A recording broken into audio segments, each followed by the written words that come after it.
Hello दोस्तों, जय हिंद। This is Warish sir, your welcome to our YouTube channel the Warish academy. दोस्तों, आज हम हिंदी व्याकरण को लेकर के पढ़ने वाले हैं छंद चैप्टर को। जो अलंकार रस छंद होता है, तो उसमें अलंकार और रस पे हम वीडियो दे चुके हैं। छंद पे आज हम पढ़ेंगे। छंद किसे कहते हैं, छंद की परिभाषा क्या होती है, और छंद के कितने प्रकार हैं, कितने भेद होते हैं, और इसके अंतर्गत मात्रिक छंद, अर्ध सममात्रिक छंद, और इसके अंतर्गत दोहा, रोला, सोरठा, चौपाई, इन सभी के बारे में दोस्तों आज हम पढ़ेंगे। पूरा छंद का चैप्टर जो है आज कॉन्सेप्ट को क्लियर करेंगे, ताकि इससे बनने वाले जो 2 से 3 प्रश्न हमेशा बनते हैं लेखपाल परीक्षा में, बैंकिंग में, रेलवे में, ये सभी क्वेश्चंस को आज हम समझेंगे और इस पूरे चैप्टर को आज हम पढ़ने वाले हैं। तो चलिए वीडियो को शुरू करते हैं। आइए देखते हैं छंद क्या है। सबसे पहले देखेंगे हम छंद क्या है, इसकी परिभाषा को देखेंगे छंद की, फिर इसके आगे हम इसके जो है भाग को देखेंगे। तो जब वर्णों की संख्या, क्रम, मात्रा, गणना या एवं यतिगति, जब वर्णों की संख्या, मात्रा, गणना एवं यतिगति आदि नियम को ध्यान में रखकर जो शब्द बनाई जाती है उसे ही छंद कहते हैं। दोस्तों, लय, कोई भी शब्द या काव्य लिखते समय जब उसके हम संख्या को, क्रम को, मात्रा, गणना और यति, गति, इन सब को नियम, इन सभी के नियमों को ध्यान में रखते हुए शब्द की रचना करते हैं, काव्य की रचना करते हैं, तो उसे ही छंद कहते हैं। छंद का शाब्दिक अर्थ होता है बंधन। दोस्तों, पूछा गया परीक्षा में कई बार कि छंद का शाब्दिक अर्थ क्या होता है, तो छंद का शाब्दिक अर्थ होता है बंधन। ठीक है। गद्य का नियम यदि व्याकरण है तो छंद पद की रचना का मानक है। कोई भी गद्य या पद की रचना करते समय हम व्याकरण के नियमों का ध्यान रखते हैं, उसी प्रकार से पद बंध की रचना मानक है। जैसे गद्य और पद का रचना करते समय व्याकरण के नियमों को ध्यान में रखना होता है, वैसे ही छंद या किसी शब्द या पद की रचना करते समय जो है छंद पद के मानक या इसके नियमों को ध्यान में रखना जरूरी होता है। तो इसी को दोस्तों छंद कहते हैं। अब हम देखते हैं कि इसकी परिभाषा क्या है। तो हिंदी साहित्य कोश के अनुसार, हिंदी साहित्य कोश के अनुसार परिभाषा क्या है इसकी, कि अक्षरों की संख्या एवं क्रम, मात्रा, गणना, यति, गति आदि से संबंधित विशिष्ट नियमों से नियोजित पद रचना ही छंद कहलाती है। इसकी परिभाषा कुछ विशेष नहीं है, वही है कि अक्षर, संख्या, क्रम, मात्रा की गणना, यति, गति, इन सभी के विशिष्ट नियमों से नियोजित पद रचना जो होती है वही छंद कहलाती है। तो ये हमने देख लिया ये छंद क्या है, इसकी परिभाषा और इसके अर्थ को जाना। अब हम छंद के अवयव, इसके भाग को देखते हैं। तो दोस्तों, छंद के जो अवयव है वो निम्नलिखित प्रकार से नीचे आपको दिए जाएंगे क्रम से। इसमें पहला है चरण।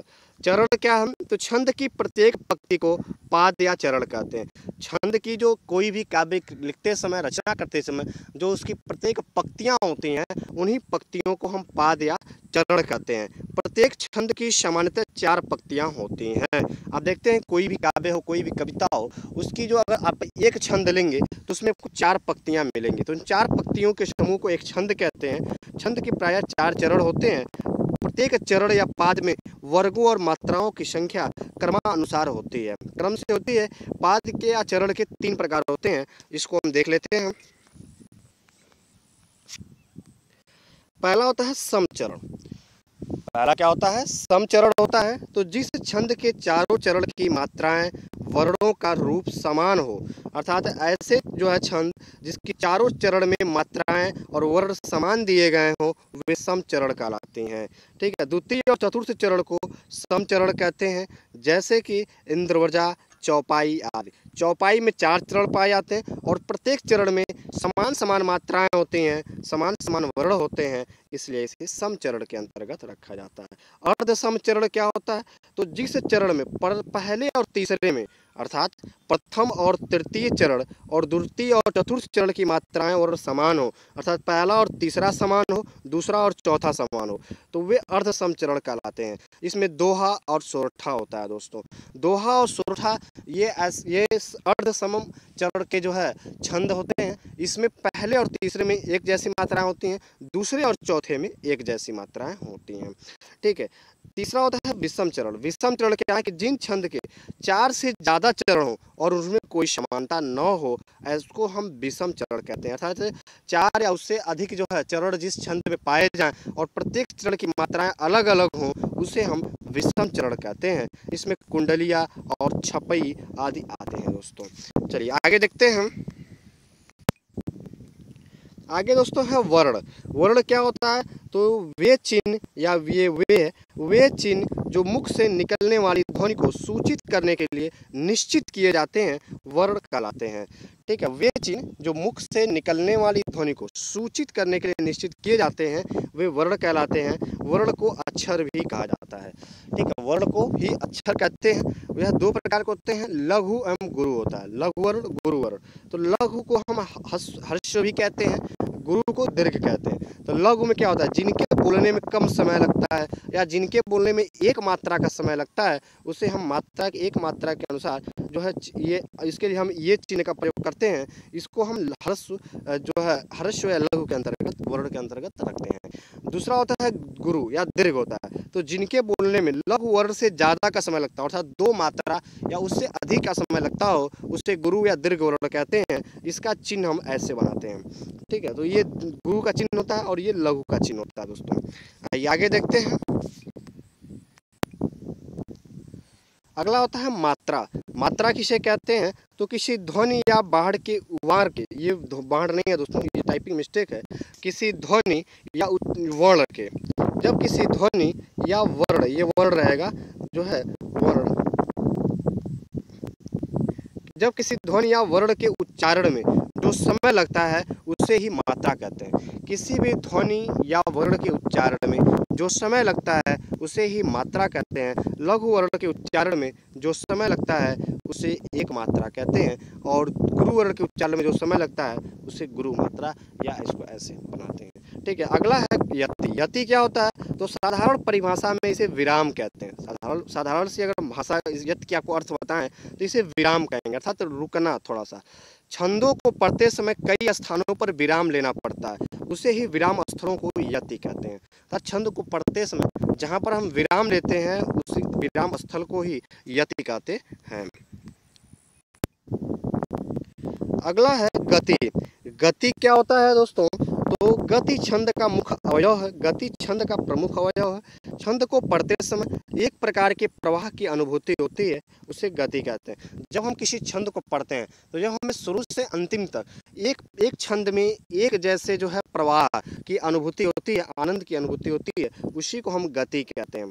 ठीक है, अगला छठा होता है तुक। तुक क्या? छंद के चरणों के अंत में जो अक्षरों की समानता पाई जाती है उसे तुक या तुकांत कहते हैं दोस्तों।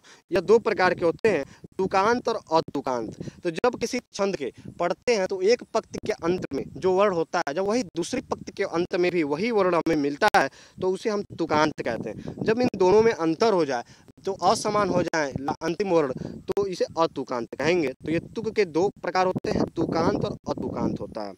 अगला देखेंगे, अगला देखते हैं वर्णिक गण। वर्णिक गण क्या होता है? तो गण का अर्थ होता है समूह वर्णिक वृत्तों में 3 अक्षरों की मात्रा को एक गण कहा जाता है। समूह वर्णिक वृत्त में 3 वर्ण में 3 अक्षरों की जो मात्रा होती है उसे एक गण कहा जाता है। वर्णिक गणों की संख्या 8 मानी गई है। पूछा गया वर्णिक गणों की संख्या कितनी है, तो आप बताएंगे 8 है। आइए अब आगे देखा जाए छंद के प्रकार क्या हैं। टाइप से आप छंद और छंद के प्रकार हम देखेंगे, छंद के कितने प्रकार होते हैं। तो दोस्तों छंद के मुख्य रूप से 3 प्रकार होते हैं, आप याद रखिएगा। छंद के मुख्य रूप से 3 प्रकार होते हैं। पहला होता है वर्णिक छंद, दूसरा होता है मात्रिक छंद। वर्णिक छंद में क्या है? तो वर्ण गणना पर आधारित वर्णिक छंद कहलाते हैं। छंद विषम वर्णिक छंद के सभी चरणों में वर्णों की संख्या समान होती है।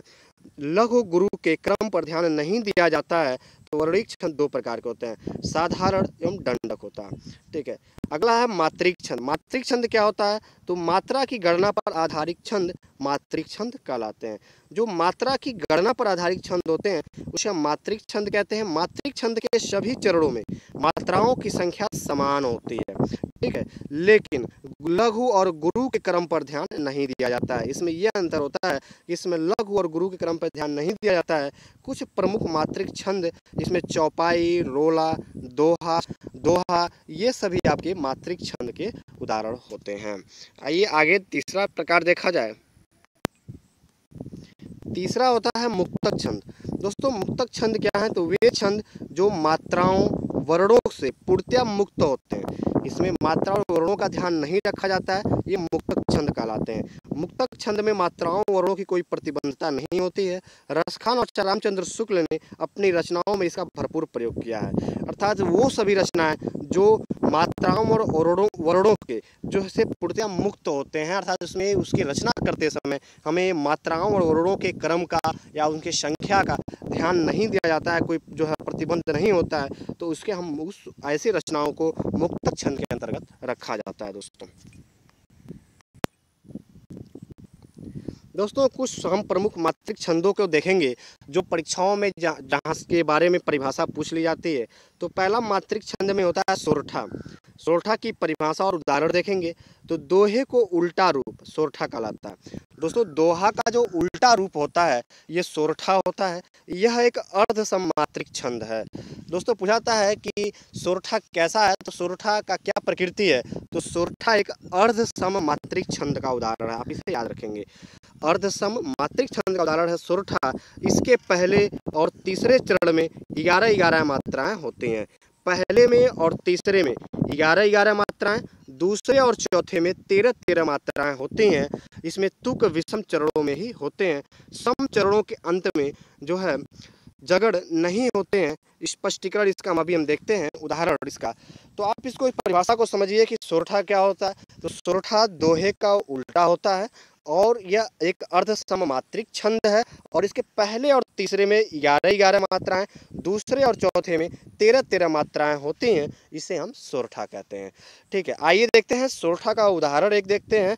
तो हम पर वर्षा आई, कबीर बादल प्रेम का, हरि भई बनराई, अंतरी भीगी आत्मा। तो दोस्तों ये जो है सोरठा का उदाहरण है। इसमें पहले और तीसरे में आप जो है गिनेंगे तो इसमें 11-11, दूसरे और चौथे में 13-13 मात्राएं आपको मिलेंगे। दोस्तों आइए दोहा देख लेते हैं। दोहा देखते हैं। दोहा की परिभाषा और इसके उदाहरण को हम देखेंगे तो दोहा भी एक अर्ध सममात्रिक छंद का उदाहरण है। इसे जैसे सोरठा एक अर्ध सममात्रिक छंद का उदाहरण होता है, तो वैसे दोहा भी एक अर्ध सममात्रिक छंद का उदाहरण है। लेकिन अंतर इसमें क्या होगा कि इसमें पहले और तीसरे में 13-13 मात्राएं होती हैं। सोरठा में पहले और तीसरे में 11-11 मात्राएं होती थी। दोहा में पहले और तीसरे में 13-13 मात्राएं, दूसरे और चौथे में 11-11 मात्राएं होती हैं। ठीक है, इसमें दोहा जब पूछा जाएगा तो पहले और तीसरे में आप 13-13 बताएंगे, दूसरे और चौथे में 11-11 मात्राएं होती हैं। कुल मिलाकर एक पूर्ण दोहा में 48 मात्राएं होती हैं। इसका उदाहरण आप देखिए तो कबीर बादल प्रेम का, हम पर वर्षा आई, अंतरी भीगी आत्मा, हरि भई बनराई। ये जो है दोस्तों दोहा है। इसमें आप देखेंगे तो पहले में और तीसरे में इसमें जो है आपको 13-13 मात्राएं मिलेंगी और दूसरे में और चौथे में आपको 11-11 मात्राएं मिलेंगी। और टोटल आप गिनेंगे तो आपको पहले में 24, दूसरे में 24 और दोनों में मिलाकर आपको 48 मात्राएं मिलेंगी। ये दोहा हो गया। दोस्तों आइए आगे देखा जाए। दोस्तों रोला देखते हैं। रोला की परिभाषा और उदाहरण देखेंगे तो रोला एक सममात्रिक छंद है। दोहा और सोरठा अर्ध सममात्रिक छंद था। रोला एक सममात्रिक छंद है। इसमें 4 चरण होते हैं। प्रत्येक चरण में 24-24 मात्राएं होती हैं तथा 11 एवं 13 मात्राओं पर यति या विराम चिन्ह लगा होता है। ठीक है, तो इसमें हम देखेंगे इसका उदाहरण। हे देवी यह नियम सृष्टि में सदा अटल है, वह दत्ता है वही, सुरक्षित जो बलवान है, निर्बल का है नहीं जगत में कहीं ठिकाना,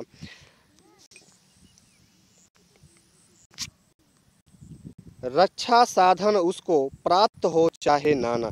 दोस्तों इसमें 4 चरण हैं। प्रत्येक चरण में 24-24 मात्राएं हैं और जो है 11 और 13 मात्राओं पर 11 और 13 मात्राओं पे यति या विराम चिन्ह लगा हुआ है तो दोस्तों इसे विराम चिन्ह कहते हैं, यति कहते हैं। तो इस ये दोस्तों रोला होगा, रोला का ये उदाहरण है। ठीक है, आइए आगे देखते हैं। इसमें रोला में 4 चरण होता है, आप जानिए। प्रत्येक चरण में 24-24 मात्राएं होती हैं, बराबर बराबर होती हैं। ये सममात्रिक छंद का उदाहरण है और इसमें 11 और 13 पर विराम चिन्ह लगा होता है। ठीक है, आइए चौपाई देखते हैं। चौपाई की परिभाषा और उदाहरण क्या है? तो चौपाई भी दोस्तों एक सममात्रिक छंद का उदाहरण है, अर्थात इसमें भी प्रत्येक चरण में जो है जो मात्राएं होंगी वो समान होंगी, बराबर होंगी।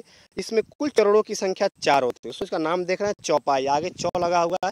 चौ का अर्थ होता है 4, तो इसमें कुल 4 चरण होते हैं चौपाई में। प्रत्येक चरण में 16-16 मात्राएं होती हैं और कुल मिलाकर 64 मात्राएं होती हैं इसमें।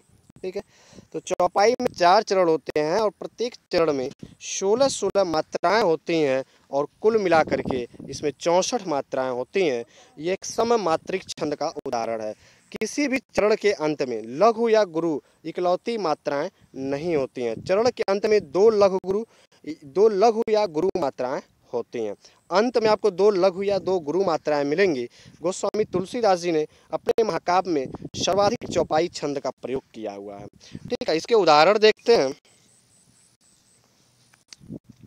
दोस्तों ये गोस्वामी तुलसीदास जी का लिखा हुआ एक उदाहरण है कि श्याम सलोनी निर्मल काया, बहुत निराली प्रभु की माया, जब भी दर्श तुम्हारा पाते, कलि सुमन बनकर मुस्कुराते। तो दोस्तों ये प्रत्येक चरण में 16-16 मात्राएं हैं और बराबर हैं, इसलिए ये सममात्रिक छंद का उदाहरण है। इसमें कुल 4 चरण हैं और अंत में आपको 2 जो है दीर्घ गुरु, आपको 2 गुरु या दीर्घ वर्ण आपको मिल रहे हैं।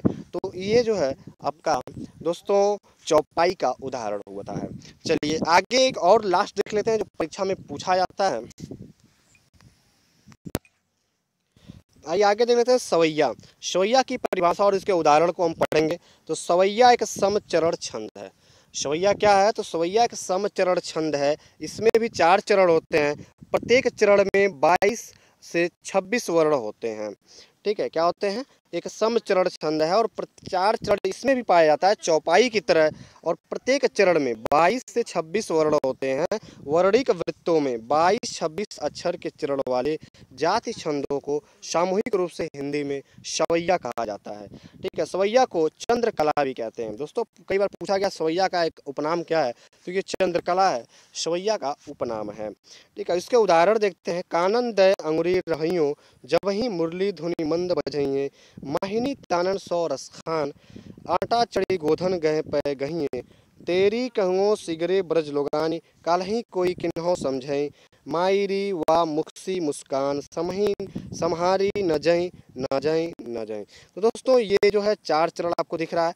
4 चरण, प्रत्येक चरण में जो है पहले में 22 और इसमें 26, तो और इस तरीके से इसमें 4 चरण और प्रत्येक चरण में मात्राएं संख्या समान होंगी और प्रत्येक चरण के पहले पद में आपको 22 मिलेगा वर्ण और दूसरे पद में आपको 26 वर्ण मिलेगा। ये सवैया पद का उदाहरण होता है दोस्तों। तो दोस्तों इस तरीके से आपने जो है वीडियो को देखा। दोस्तों वीडियो आपको पसंद आए तो चैनल को सब्सक्राइब कीजिए, लाइक कीजिए, शेयर कीजिए। फिर मिलेंगे। जय हिंद, शुक्रिया, थैंक यू।